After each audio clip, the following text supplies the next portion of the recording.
Hello everybody, welcome back. This is the Benjinator, and you are watching Let's Play Chrono Trigger.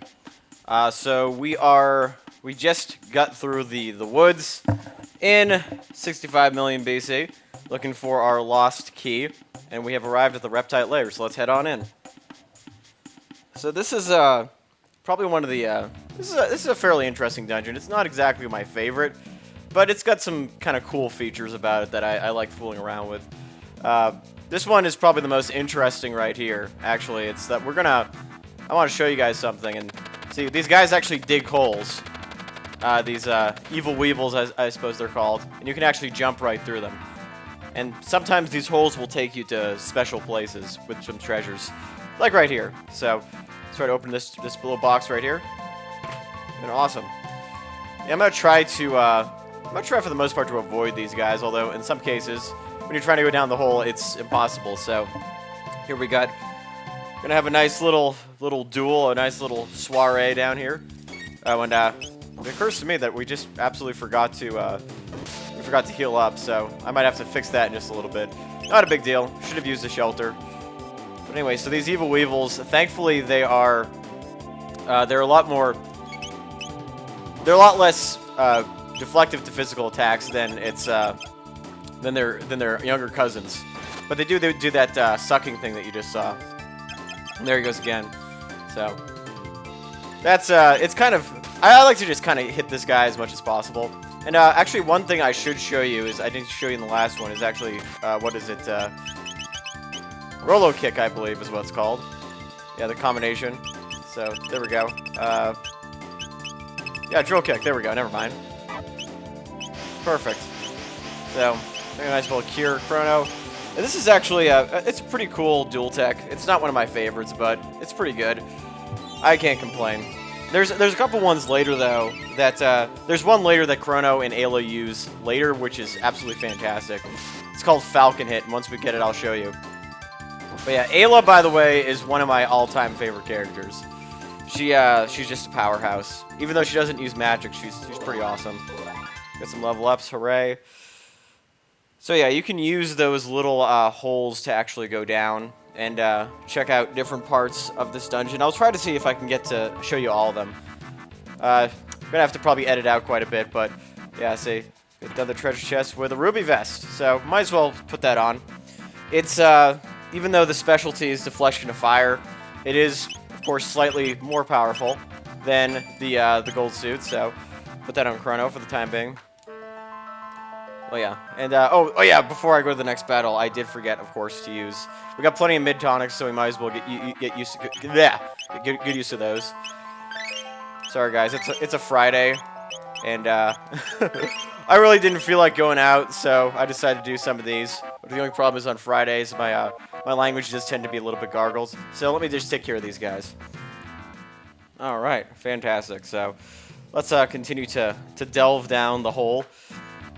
And I think what I might do is actually, after this dungeon's over, what I'll probably do is actually just, so you can grab another treasure chest right here, is go down some of those other, holes and just tell you what treasures I got. Because quite frankly, you know, if you can go down them any order you want, you'll still end up in the same place, and you will get different treasures depending on where you are. So I don't think there's anything super important in those other places. So I'm not going to worry too much about it. Yeah, just watch out for these reptites. They tend to run around, and sometimes you run into them like that. So let me take care of these guys.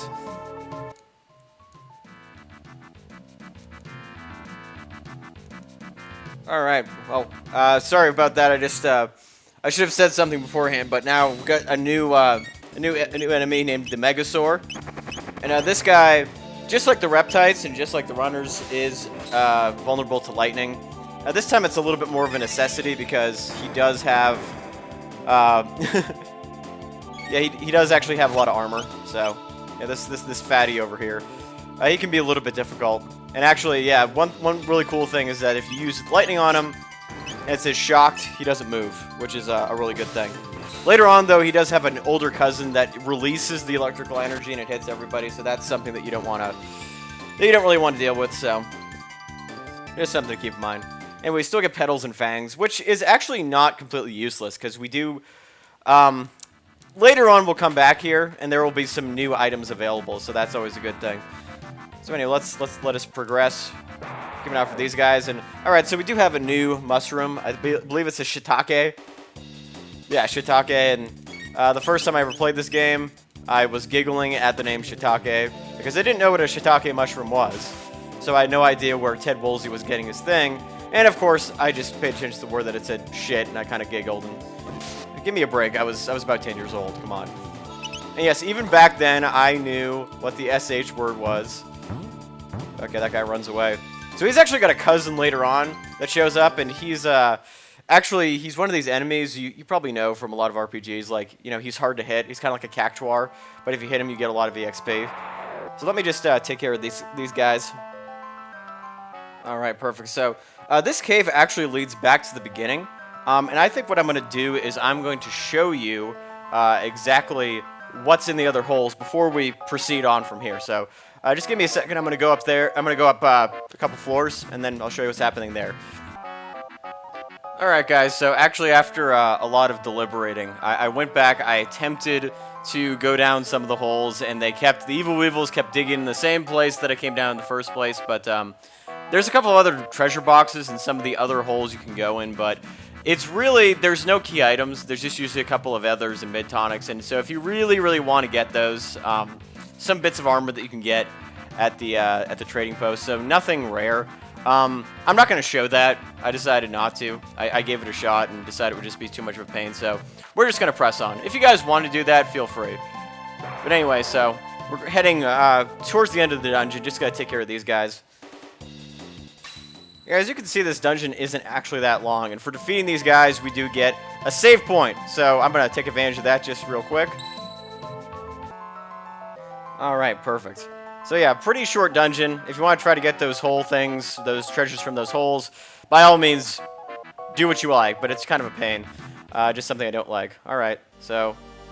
Ooh, I like this music. This is sinister. Who is this guy? Hey, what are you calling us apes for, anyway? Oh, okay. Azala, alright. Must be some kind of lizard overlord. Yeah, we're a little bit more well-dressed than she is. It's a dimensional vortex thingy. Yeah, just hit the button, you'll be swallowed up. Just go ahead, try it. Yeah, it doesn't really matter what you say, but I like to just say no, try to keep them in the dark for fun. That's a good way to do it. And by the way, the track you're hearing is one of my favorites, and you'll hear more of this later on in the game, so this is not the last time you're going to hear this particular song. Guess you need some motivation. Okay. Yeah, so it's one of the more exciting tracks. Nizbel? Who's Nizbel? Well, that doesn't sound good. That is a very loud noise. That looks like a Triceratops who's on his hind legs. Okay. Alright, so now we are going to fight Nizbel. This guy, as you might guess, is a lizard type, so you do want to use lightning on him to weaken him. And he does use attacks like that, but the key with this dude is, of course, he is almost immune if you don't use it, and see, it only does 6 damage, but the only time that you really are open to attacking him is when he has the lightning damage down, but the only problem is that he will release the electrical energy onto you, and then he'll gain back his defense. So it's not like his defense is going to be down forever. It will come back up. Just something to be aware of. And it can be a pretty nasty attack. Not for the faint of heart, for sure. So really, you want to make sure that everybody's nicely healed up. One of the reasons I brought Marley with me is so that way we could actually use Aura Whirl, which is, of course, a very useful spell. Always a welcome thing. So you want to get as much damage in as possible before he releases the electrical energy. Just like that, yeah. That's something that you don't want to deal with. It can hurt. As you can see, it hurts quite a bit. But in a case like this, all you need to do is use Aura Whirl, and you'll be back in good shape. So, yeah, just those little attacks can be a kind of a pain. Later on, you get an item called the Lapiz, which is actually a really good one because it allows you to recover, I think, 200 HP for all allies, which is pretty cool. Definitely can't complain there. So let me just use lightning again and begin the assault. Yeah, it's tricky. It always says that you can combine, but you can't never actually do that. Look at that critical damage by Ayla. That's one of the good things about her is that she has a pretty high crit percentage, and it gets even better as time goes on. She's someone who I'd highly recommend using later on, for sure. One of my favorites. I like the frog too. The frog is pretty awesome. So let's give this drill kick a spin. Oh crap, that was not good. All right, hopefully I'm not going to die here. That would be really, really embarrassing. Thankfully, it's Marl's turn. But yeah, this is unfortunately not going to do much. My timing was a little bit off. So yeah, only 15 damage, not very good. But let's see if we can.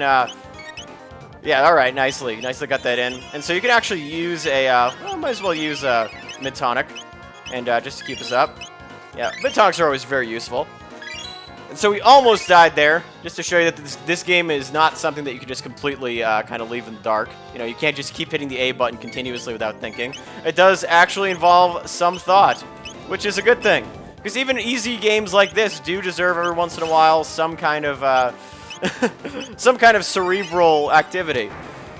And as you'll see later on, there are definitely a couple of very powerful bosses. So this one's, I would argue, one that's a little bit more tricky. Kind of like Masa and Mune, kind of like Hekron. Definitely not like Zombor. That guy was easy. So one of my more favorite bosses for sure. So you can actually take down this guy fairly easily. He doesn't take too much longer. I'm actually gonna try for fun. I think I'm gonna try an ice sword. Okay, maybe not. That's the problem with the active battle gauges. This is something that happens every once in a while. Uh-oh, and Ayla's dead. Might as well get her back. Yeah, see, that's the attack that can really hurt. That can do a huge number on you. So it's kind of fun to see an exciting battle for once, though. This is one of those like rare circumstances where you actually get to see a battle that's not super easy. Granted, if this was on wait mode, it would be, because then you could just kind of sit back and do whatever. And yeah, but you got to get to that R world kind of fast. There you go. I'm getting kind of used to it. I almost never play this game on active, so I always tend to be a little bit lazy about things, but if you want to add some kind of challenge to this game, you want to put it on active. Just got to watch out for that, which is still going to continue to be a pain, but hopefully it won't kill everybody, and yes, alright. So we're going to use Lightning again. Ayla's going to attack, and we're going to use Cure on Ayla to make sure she stays alive. But yeah, nice timing. There we go. I was afraid Ayla was going to attack first. That would be a real tragedy. Yeah, so this video might be running a little bit longer, but that's okay, because there's definitely going to be a lot that I'm going to edit out, for sure. And this circumstance, you just want... Okay, never mind. You just want him to die. There you are. That's very convenient. So now, yes, we killed Nizbel. But we have not seen the last of Nizbel. Spoiler, spoiler. Not really. It's not that big of a spoiler, but yes, we defeated Nizbel. And where'd that Azla guy go? Oh, there he is. Hey, Azla. How's it going? Yep, we sure did. Yeah, where's our thing? Give us back our thing. Yeah, maybe. Possibly. And, perhaps in a sequel, if there ever was one to this game. No, that doesn't actually happen in the next game. Sorry, guys. Alright. Yep, the Geiki looks okay from here, but let's go in for a closer look.